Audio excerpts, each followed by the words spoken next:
Once you can see that trying to control your anxiety isn't working, the next question naturally appears. If struggling isn't helping, what can I do instead? That leads us to one of the most important questions in ACT, a question that can genuinely change your life. Am I willing? Now, if you're new to this channel, my name is Sean Hardy, and I'm a licensed mental health counselor based here in Fort Wayne, Indiana. And on this channel, we're learning acceptance and commitment therapy, or ACT, and how to live more mindfully. Today, we're talking about a master key skill in ACT called willingness. And while it's a simple idea, it's one of the most difficult and important questions we answer.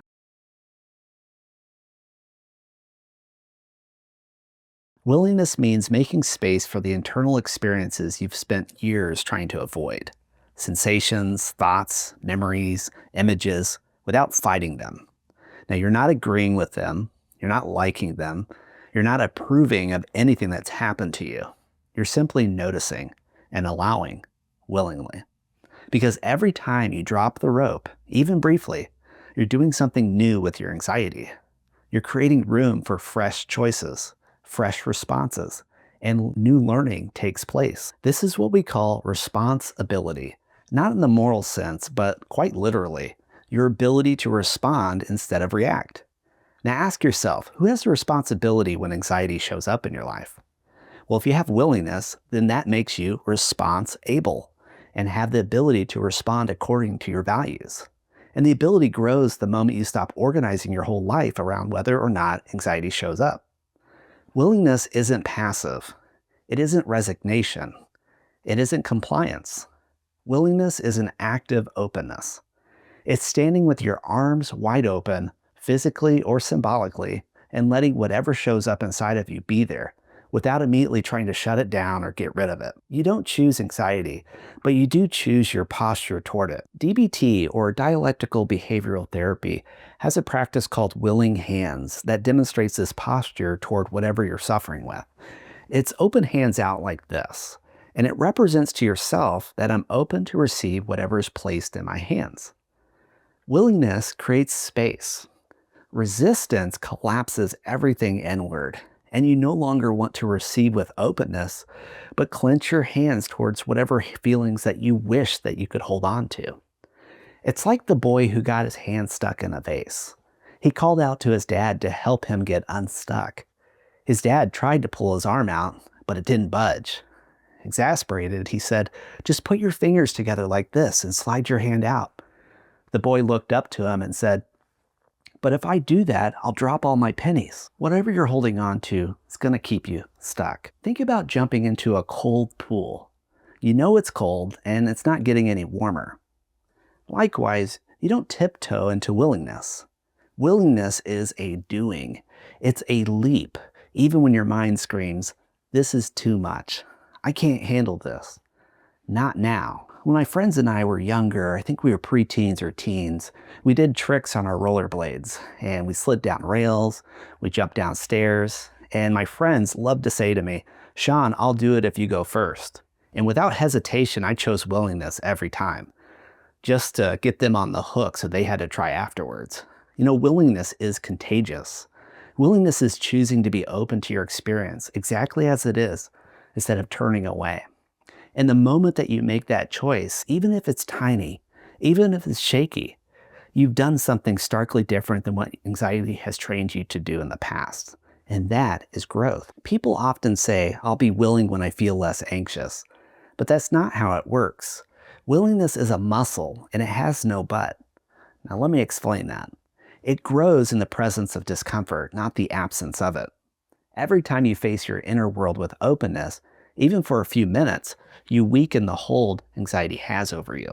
It takes consistency and conditioning to respond to the discomfort with a hell yes instead of a hell no. And it has no but either. The word but means without, and everything you say after the word but erases everything that came before it. I want to connect with others, but I'm too awkward in groups.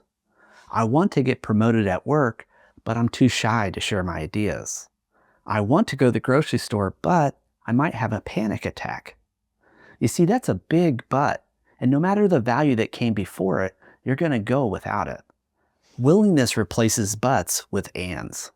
I want to connect with others and I'm awkward in groups. I want to get promoted at work and I'm shy when I share my ideas. I want to go to the grocery store and I might have a panic attack. Do you see the difference? One is closed and the other is open. And yes, there will be setbacks. You may pick up that rope again and struggle at times. You may fall back into old patterns. And that's not failure. That's being human. And when you notice it, you pause and you switch to willingness.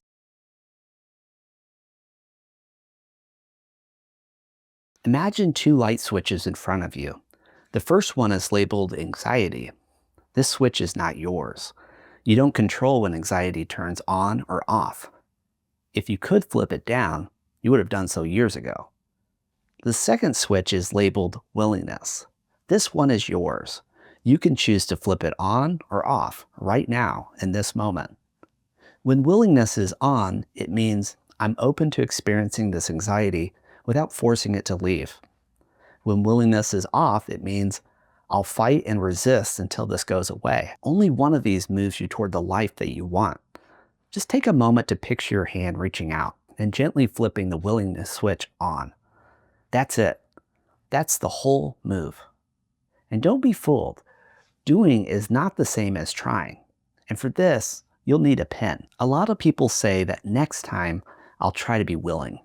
Trying sounds responsible, but it's actually cowardice disguised as effort. Now that might hurt when I say it like that, but I don't mean it as a judgment, but as an inner truth that you know and I know is there. Except when you tell yourself and your therapist that you tried, what it really says is you didn't do it because you were unwilling to do it. Trying is hovering over your life without actually engaging in it. And let me show you this experientially with the trying pen. If you have one, then you can try this as well. To begin, I want you to place the pen on a table in front of you. Now, I want you to try to pick up the pen. No, not pick up the pen. I want you to try to pick up the pen. Notice what happens. Now, most people end up doing one of two things. They either pick up the pen, which isn't trying, it's doing, or they might hover their hand over it, which isn't doing. It's trying, which isn't doing. It's not doing. There's no middle category here. It's either doing or not doing. There's either willing or unwilling. Trying isn't a real action. It's cowardice. It's accepting trying as evidence of doing when no doing occurred. It was all in your head. Now that's brutal to hear, but would you argue with this as true? If your wife says, I thought of you today and was going to send you a text that said how much I appreciated you, and I tried, but the day got away from me. What she is really saying is, I want you to accept my trying as doing. Okay, well, I love you, honey, but I don't feel appreciated with you trying, only when you do. You either do it or you don't. You either thought about it or you did it. Willingness is a choice, not a feeling. It's not a mood, not motivation. It's a choice you can make again and again and again. You don't have to feel willing. You don't have to want anxiety.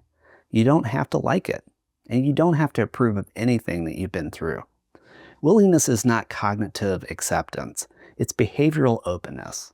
It's choosing to carry your thoughts, feelings, and sensations with you as you move toward what matters. Now, I've been a bit harsh in this video, so let's end with a gentle exercise that can help you to get yourself unstuck.